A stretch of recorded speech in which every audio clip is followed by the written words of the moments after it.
বাবা এমন একজন মানুষ তুমি কখনো বলো না তুমি কষ্টে আছো।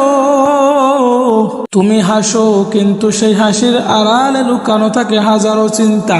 এই কষ্ট, এই চিন্তা শুধু আমার জন্য, আমাদের জন্য।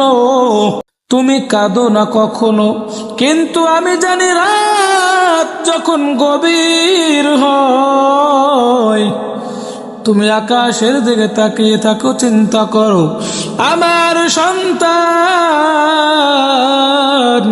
আমার সন্তানের খরচ ঠিক মতো উঠবে তো? আমি আমার সন্তানকে মানুষের মতো মানুষ করতে পারবো তো? আমি আমার পরিবারকে ভালো রাখতে পারবো তো? আমি আমার পরিবারের সবাইকে চাহিদা মেটাইতে পারবো তো?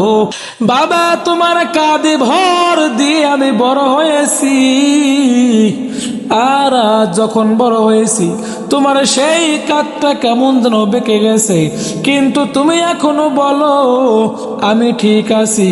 ও প্রিয় বাবা, তুমি অফিসে যাও, দোকানে যাও, রোদে ঘেমে ভিজে কাজ করো, তবু রাতের খাবার টেবিলে সবার আগে বসাও আমাকেই। নিজে না খেয়েও আমার পেটটা যেন ভরে যায়, এই চেষ্টায় থাকো। প্রিয় বাবা, তুমি ডাকো না কখনো আমাকে, তবু জানি মনে প্রাণে দোয়া করো এই ছেলেটা যেন ভালো থাকে, কারো কাছে যেন হাত না পাতে।